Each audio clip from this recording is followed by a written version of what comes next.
بسم الله الرحمن الرحيم. ألف لام ميم صاد.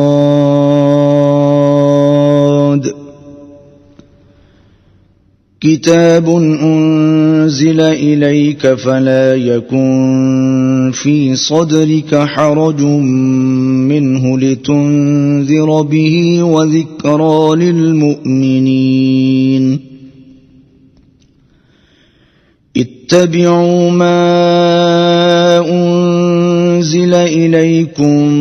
من ربكم ولا تتبعوا من دونه أولياء قليلا ما تذكرون. وكم من قرية أهلكناها فجاءها بأسنا بياتا أو هم قائلون.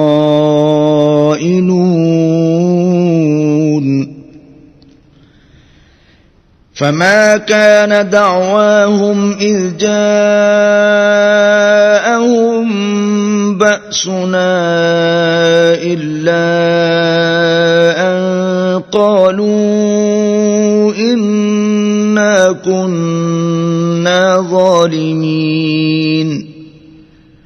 فلنسألن الذين أرسل إليهم ولنسألن المرسلين.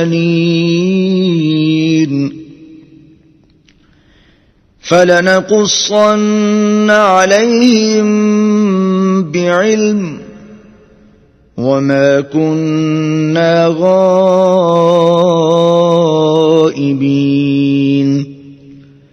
والوزن يومئذ الحق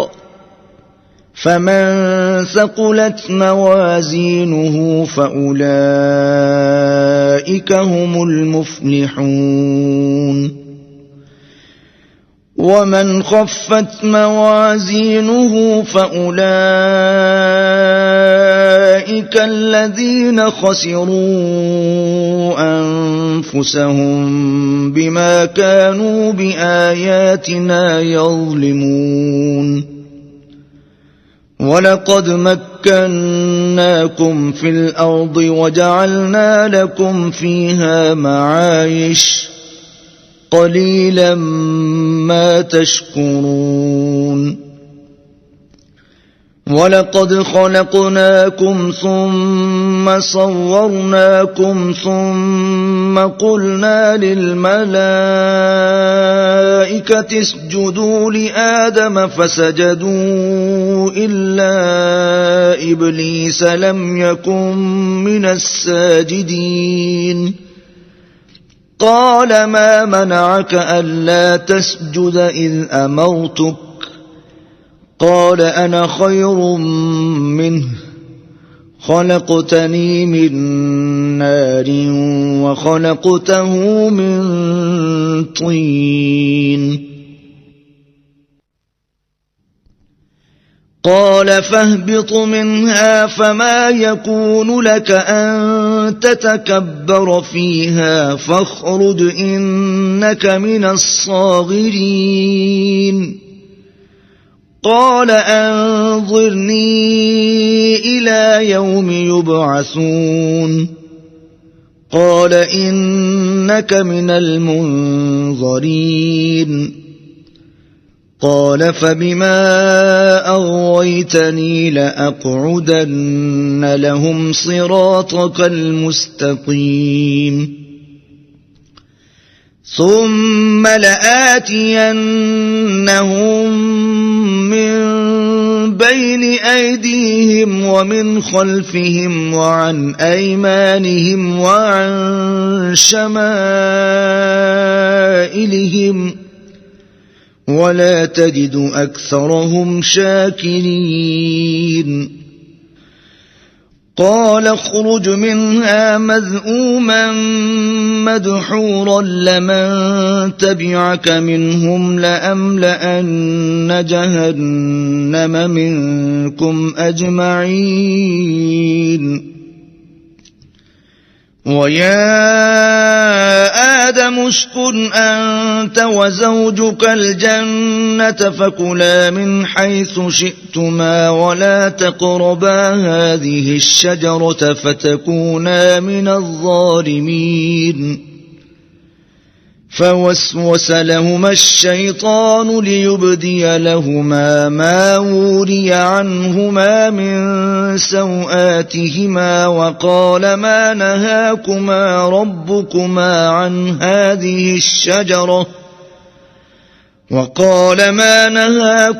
ربكما عن هذه الشجرة إلا أن تكونا ملكين أو تكونا من الخالدين وقاسمهما إني لكما لمن الناصحين فدلاهما بغرور فلما ذاقا الشجرة بدت لهما سوآتهما وطفقا يخصفان عليهما من ورق الجنة وناداهما ربهما ألم أنهكما عن تلكما الشجرة وأقل لكما إن الشيطان لكما عدو مبين قالا ربنا ظلمنا أنفسنا وإن لم تغفر لنا وترحمنا لنكونن من الخاسرين قال اهبطوا بعضكم لبعض عدو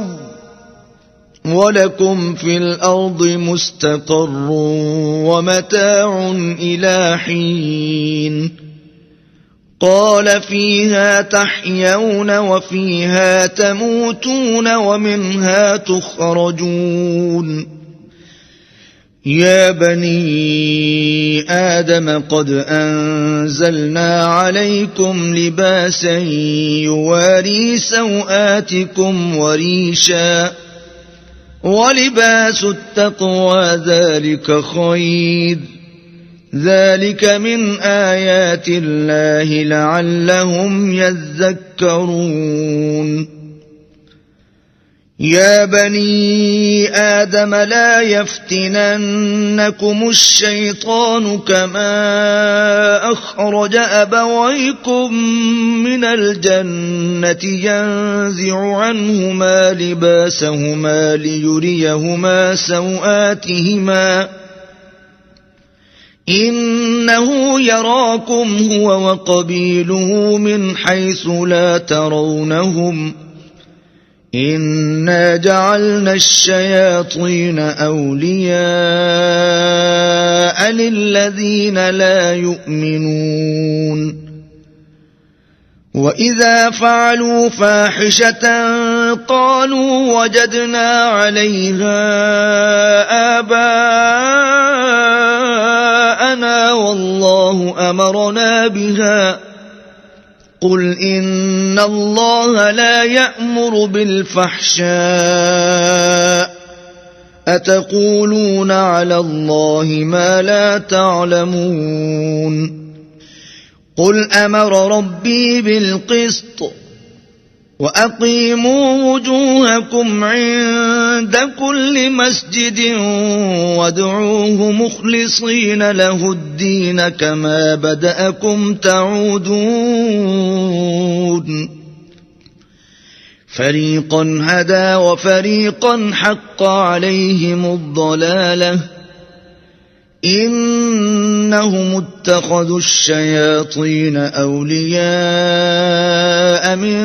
دون الله ويحسبون أنهم مهتدون يا بني آدم خذوا زينتكم عند كل مسجد وكلوا واشربوا ولا تسرفوا إنه لا يحب المسرفين قل من حرم زينة الله التي أخرج لعباده والطيبات من الرزق قل هي للذين آمنوا في الحياة الدنيا خالصة يوم القيامة كذلك نفصل الآيات لقوم يعلمون قل إنما حرم ربي الفواحش ما ظهر منها وما بطن والإثم والبغي بغير الحق وأن تشركوا بالله ما لم ينزل به سلطانا وأن تقولوا على الله ما لا تعلمون ولكل أمة أجل فإذا جاء أجلهم لا يستأخرون ساعة ولا يستقدمون يا بني آدم إما يأتينكم رسل منكم يقصون عليكم آياتي فمن اتقى وأصلح فلا خوف عليهم ولا هم يحزنون والذين كذبوا بآياتنا واستكبروا عنها أولئك أصحاب النار هم فيها خالدون فمن أظلم ممن افترى على الله كذبا أو كذب بآياته أولئك ينالهم نصيبهم من الكتاب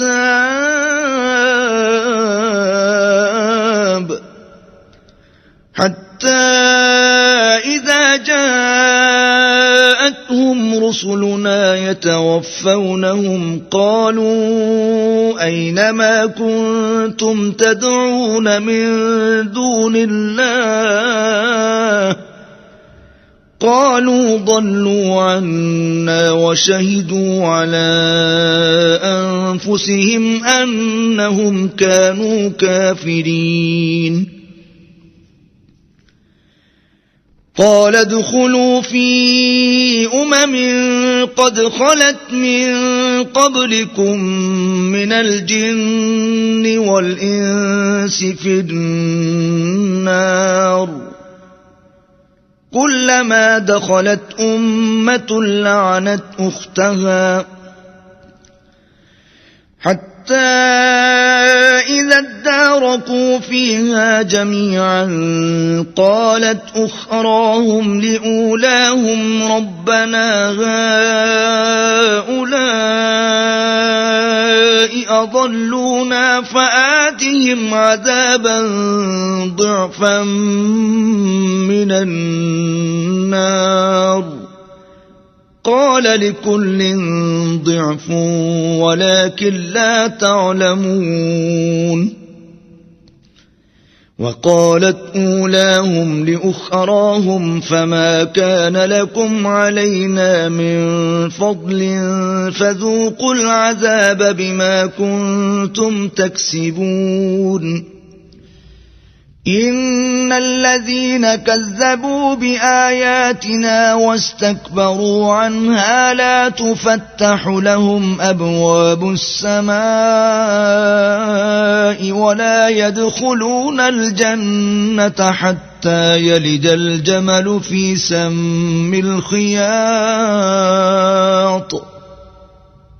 وكذلك نجزي المجرمين لهم من جهنم مهاد ومن فوقهم غواش وكذلك نجزي الظالمين والذين آمنوا وعملوا الصالحات لا نكلف نفسا إلا وسعها أولئك أصحاب الجنة هم فيها خالدون ونزعنا ما في صدورهم من غل تجري من تحتهم الأنهار وقالوا الحمد لله الذي هدانا لهذا وما كنا لنهتدي لولا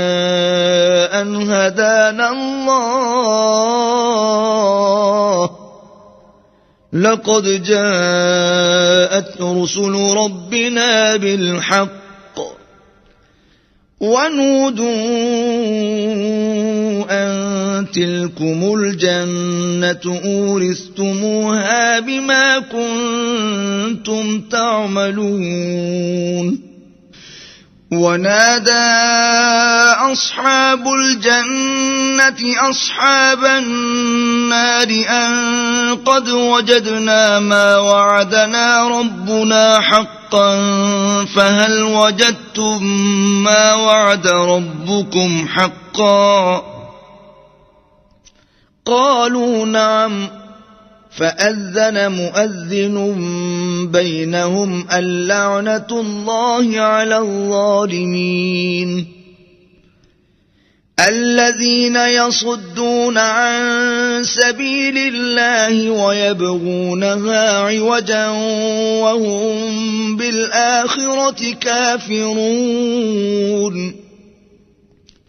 وبينهما حجاب وعلى الأعراف رجال يعرفون كلا بسيماهم ونادوا أصحاب الجنة أن سلام عليكم لم يدخلوها وهم يطمعون وإذا صرفت أبصارهم تلقاء أصحاب النار قالوا ربنا لا تجعلنا مع القوم الظالمين ونادى أصحاب الأعراف رجالا يعرفونهم بسيماهم قالوا ما أغنى عنكم جمعكم وما كنتم تستكبرون أهؤلاء الذين أقسمتم لا ينالهم الله برحمة ادخلوا الجنة لا خوف عليكم ولا أنتم تحزنون ونادى أصحاب النار أصحاب الجنة أن أفيضوا علينا من الماء أو مما رزقكم الله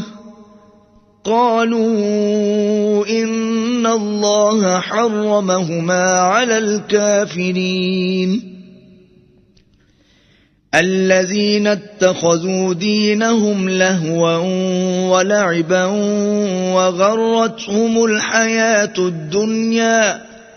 فاليوم ننساهم كما نسوا لقاء يومهم هذا وما كانوا بآياتنا يجحدون ولقد جئناهم بكتاب فصلناه على علم هدى ورحمة لقوم يؤمنون هل ينظرون إلا تأويله يوم يأتي تأويله يقول الذين نسوه من قبل قد جاءت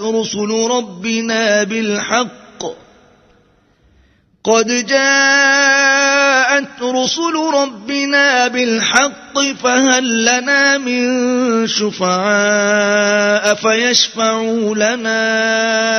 أو نرد فنعمل غير الذي كنا نعمل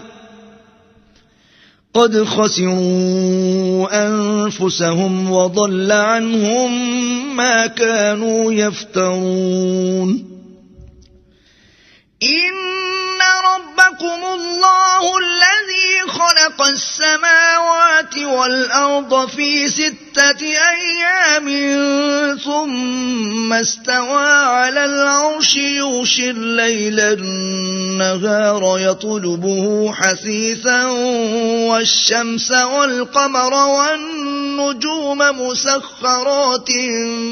بأمره ألا له الخلق والأمر تبارك الله رب العالمين ادعوا ربكم تضرعا وخفية إنه لا يحب المعتدين ولا تفسدوا في الأرض بعد إصلاحها وادعوه خوفا وطمعا إن رحمة الله قريب من المحسنين وهو الذي يرسل الرياح بشرا بين يدي رحمته حتى إذا أقلت سحابا ثقالا سقناه لبلد ميت فأنزلنا به الماء فأخرجنا به من كل الثمرات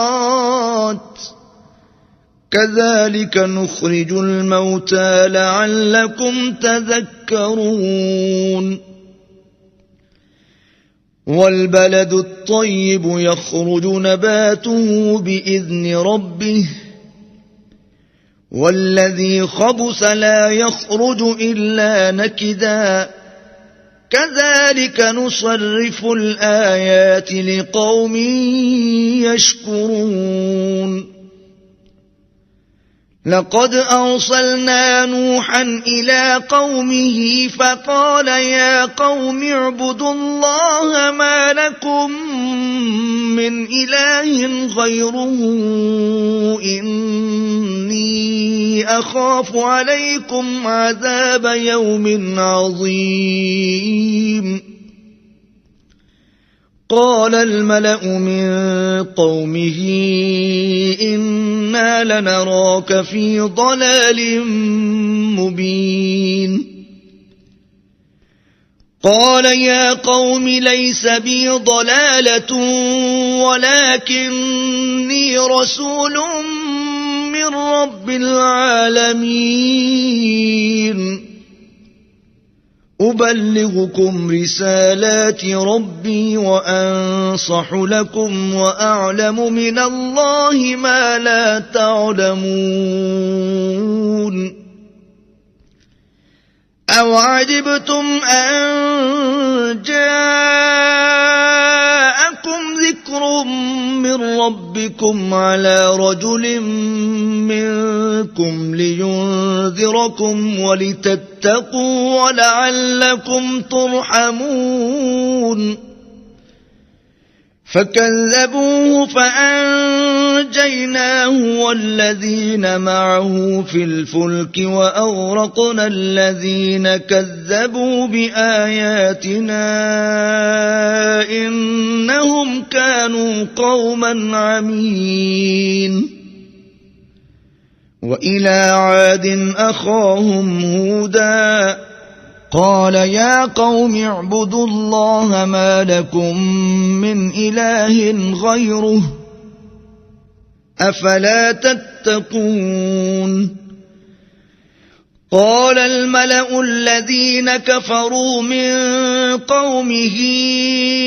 إنا لنراك في سفاهة وإنا لنظنك من الكاذبين قال يا قوم ليس بي سفاهة ولكني رسول من رب العالمين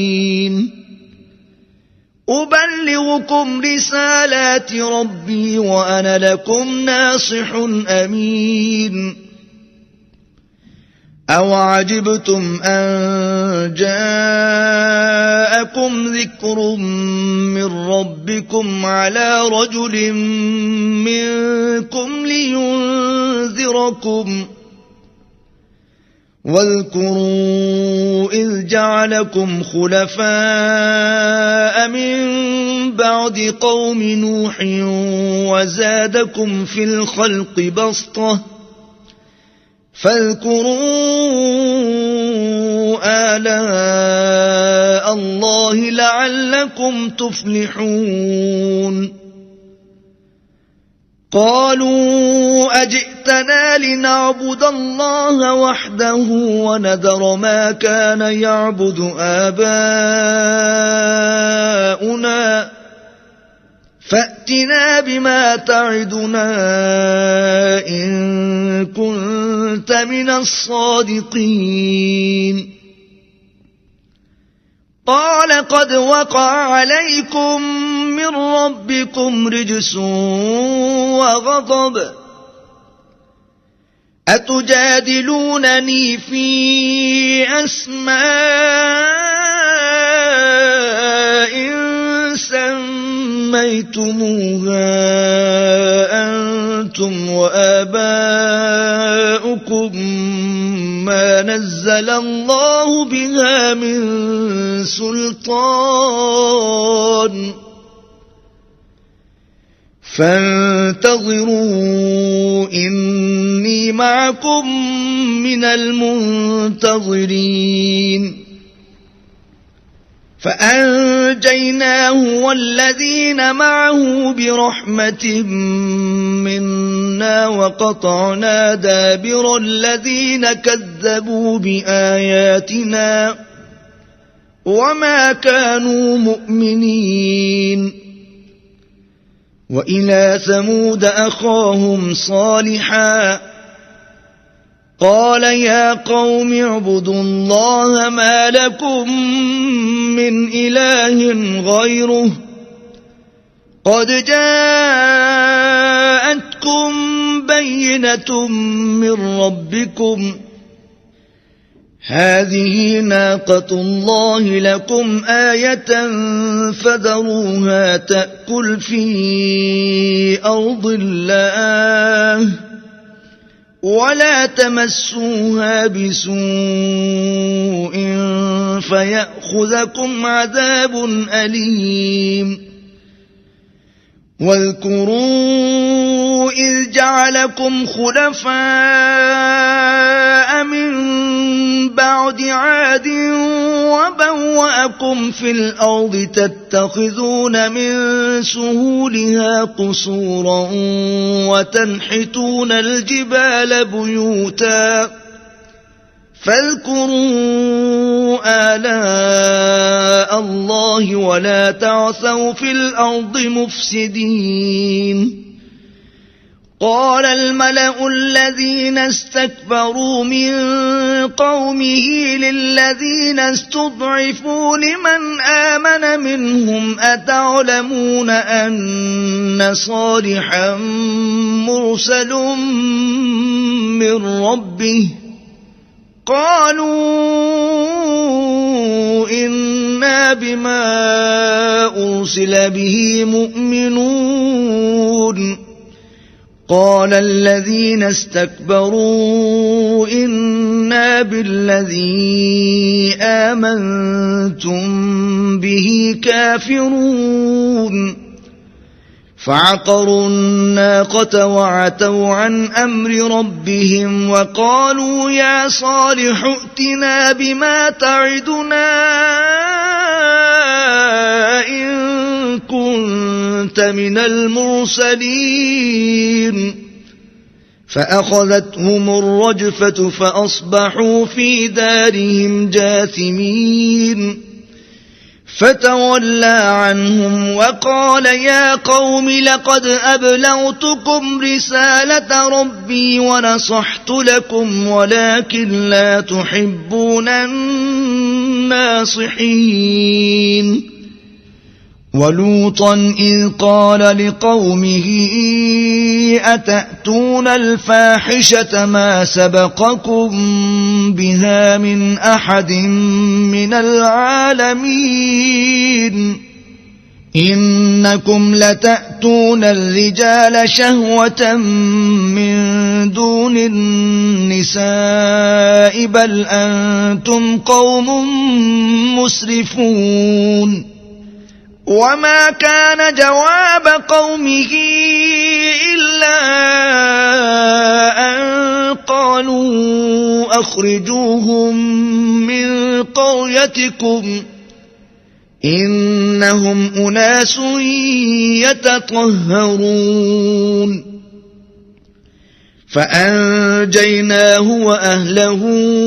إلا امرأته كانت من الغابرين وأمطرنا عليهم مطرا فانظر كيف كان عاقبة المجرمين وإلى مدين أخاهم شعيبا قال يا قوم اعبدوا الله ما لكم من إله غيره قد جاءتكم بينة من ربكم فأوفوا الكيل والميزان ولا تبخسوا الناس أشياءهم ولا تفسدوا في الأرض بعد إصلاحها ذلكم خير لكم إن كنتم مؤمنين ولا تقعدوا بكل صراط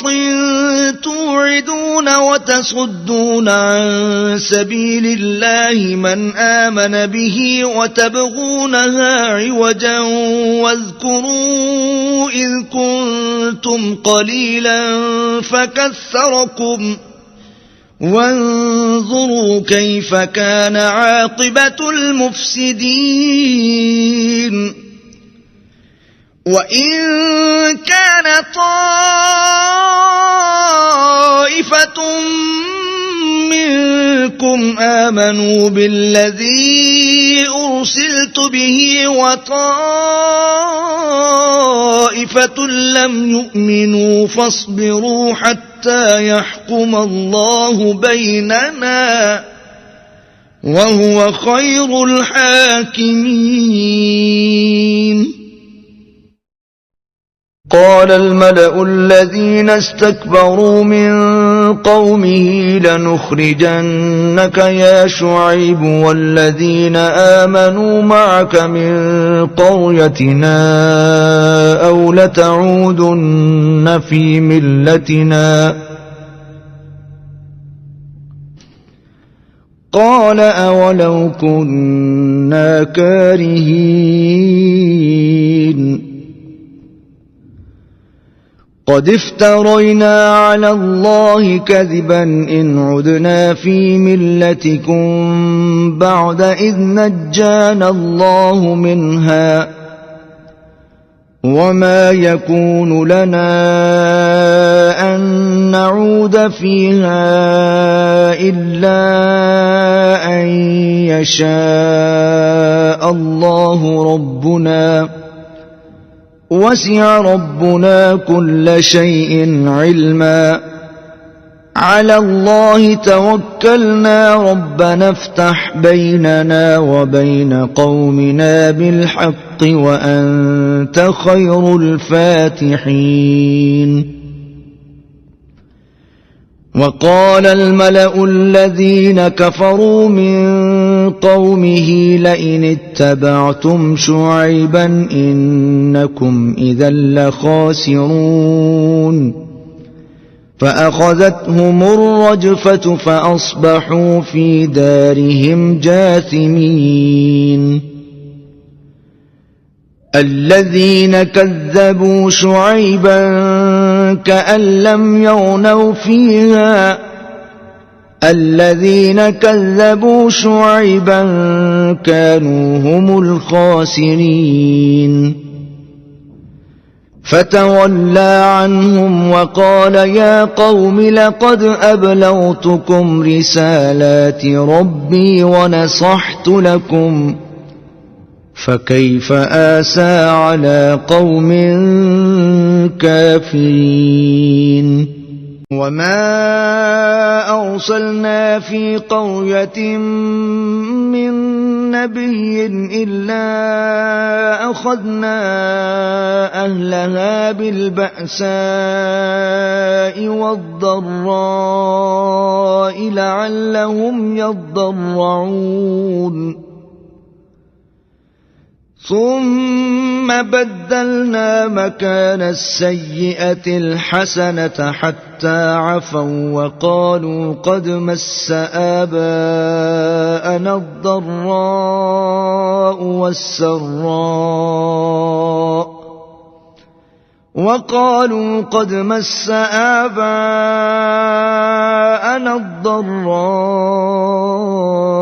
والسراء فأخذناهم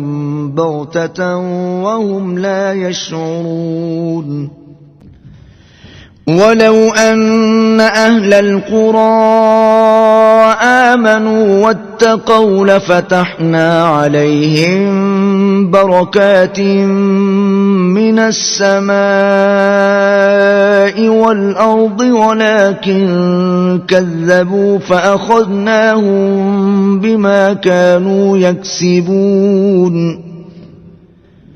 أفأمن أهل القرى أن يأتيهم بأسنا بياتا وهم نائمون.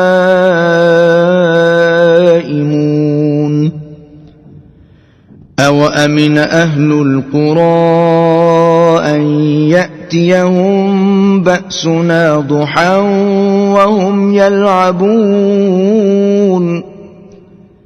أفأمنوا مكر الله فلا يأمن مكر الله إلا القوم الخاسرون. أولم يهد للذين يرثون الأرض من بعد أهلها أن لو نشاء أصبناهم بذنوبهم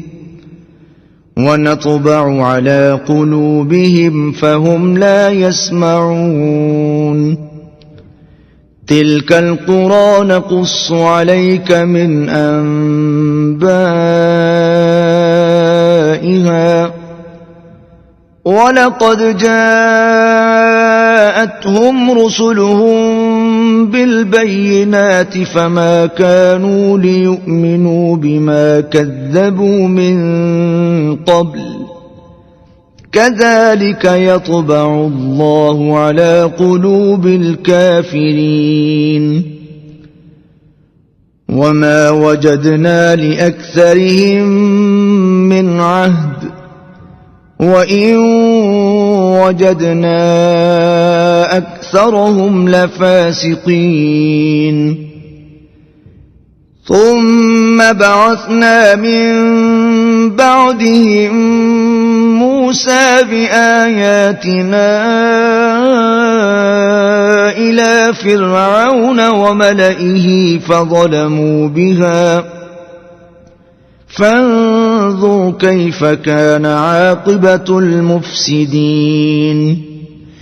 وقال موسى يا فرعون إني رسول من رب العالمين حقيق على ألا أقول على الله إلا الحق قد جئتكم ببينة من ربكم فأرسل معي بني إسرائيل قال إن كنت جئت بآية فأت بها إن كنت من الصادقين فألقى عصاه فإذا هي ثعبان مبين ونزع يده فإذا هي بيضاء للناظرين قال الملأ من قوم فرعون إن هذا لساحر عليم يريد أن يخرجكم من أرضكم فماذا تأمرون قالوا أرجه وأخاه وأرسل في المدائن حاشرين يأتوك بكل ساحر عليم وجاء السحرة فرعون قالوا إن لنا لأجرا إن كنا نحن الغالبين قال نعم وإنكم لمن المقربين قالوا يا موسى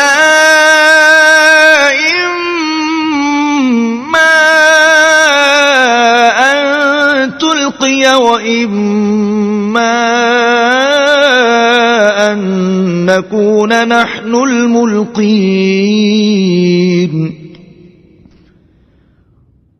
قال ألقوا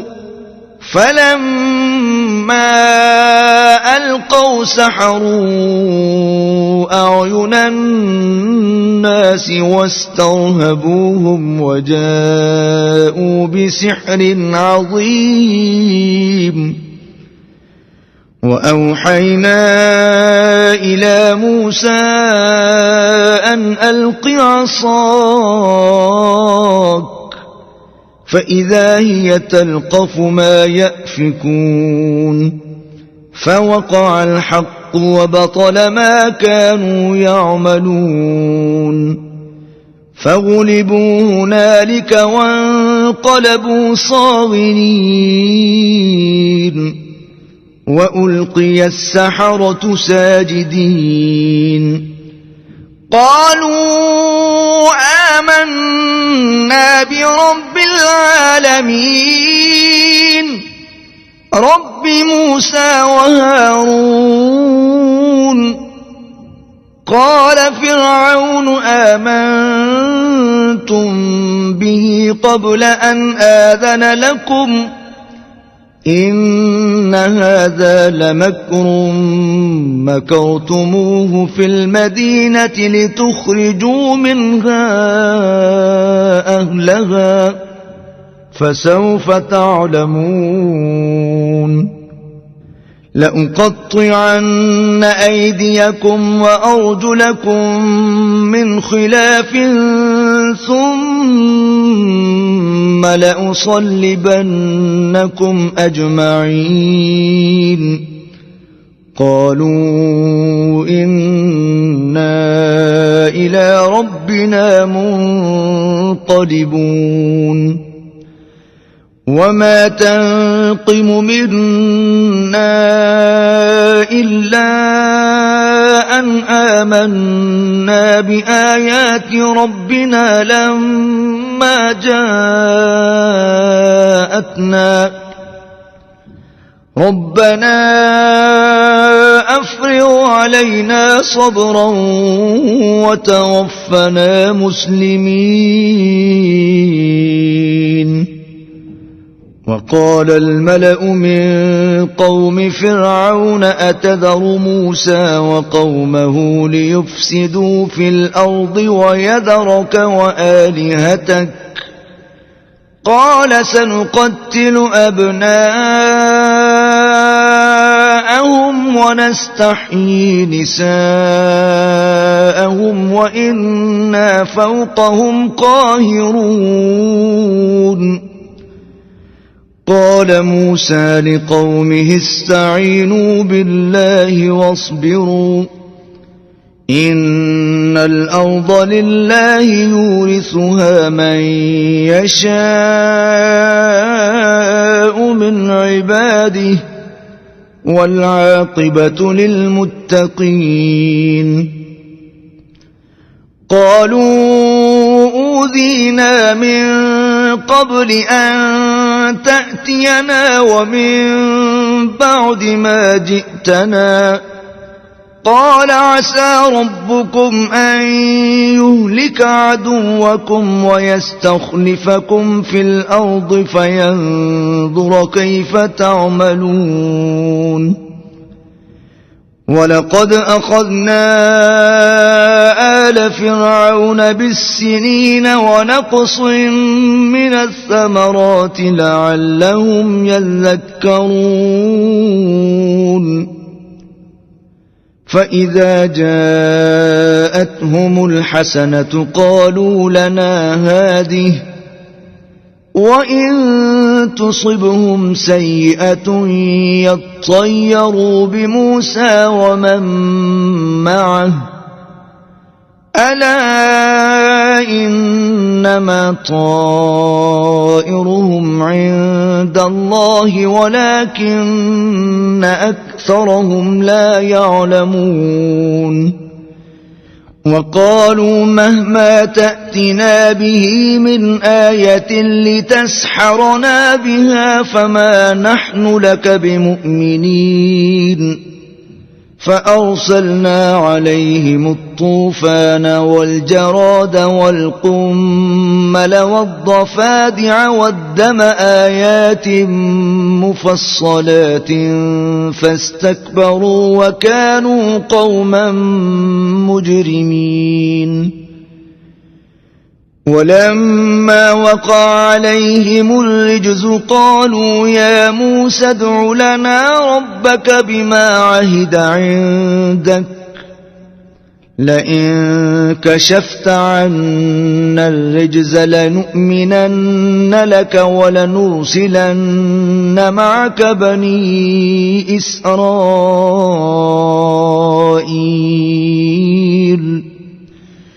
فلما كشفنا عنهم الرجز إلى أجل هم بالغوا إذا هم ينكثون. فانتقمنا منهم فأورقناهم في اليم بأنهم كذبوا بآياتنا وكانوا عنها غافلين. وأورثنا القوم الذين كانوا يستضعفون مشارق الأرض ومغاربها التي باركنا فيها وتمت كلمة ربك الحسنى على بني إسرائيل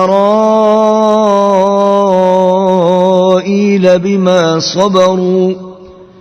ودمرنا ما كان يصنع فرعون وقومه وما كانوا يعرشون. وجاوزنا ببني إسرائيل البحر فأتوا على قوم يعكفون على أصنام لهم قالوا يا موسى اجعل لنا إلها كما لهم آلهة قال إنكم قوم تجهلون إن هؤلاء متبر ما هم فيه وباطل ما كانوا يعملون قال أغير الله أبغيكم إلها وهو فضلكم على العالمين وإذ أنجيناكم من آل فرعون يسومونكم سوء العذاب يقتلون أبناءكم ويستحيون نساءكم وفي ذلكم بلاء من ربكم عظيم وواعدنا موسى 30 ليلة وأتممناها ب10 فتم ميقات ربه 40 ليلة وقال موسى لأخيه هارون اخلفني في قومي وأصلح ولا تتبع سبيل المفسدين ولما جاء موسى لميقاتنا وكلمه ربه قال رب أرني أنظر إليك قال لن تراني ولكن انظر إلى الجبل فإن استقر مكانه فسوف تراني فلما تجلى ربه للجبل جعله دكا وخر موسى صعقا فلما أفاق قال سبحانك تبت إليك وأنا أول المؤمنين قال يا موسى إني اصطفيتك على الناس برسالاتي وبكلامي فخذ ما آتيتك وكن من الشاكرين وكتبنا له في الألواح من كل شيء موعظة وتفصيلا لكل شيء فخذها بقوة وأمر قومك يأخذوا بأحسنها سأريكم دار الفاسقين سأصرف عن آياتي الذين يتكبرون في الأرض بغير الحق وإن يروا كل آية لا يؤمنوا بها وإن يروا سبيل الرشد لا يتخذوه سبيلا وإن يروا سبيل الغي يتخذوه سبيلا ذلك بأنهم كذبوا بآياتنا وكانوا عنها غافلين والذين كذبوا بآياتنا ولقاء الآخرة حبطت أعمالهم هل يجزون إلا ما كانوا يعملون واتخذ قوم موسى من بعده من حليهم عجلا جسدا له خوار ألم يروا أنه لا يكلمهم ولا يهديهم سبيلا اتخذوه وكانوا ظالمين ولما سقط في أيديهم ورأوا أنهم قد ضلوا قالوا لئن لم يرحمنا ربنا ويغفر لنا لنكونن من الخاسرين. ولما رجع موسى إلى قومه غضبان أسفا قال بئس ما خلفتموني من بعدي أعجلتم أمر ربكم وألقى الألواح وأخذ برأس أخيه يجره إليه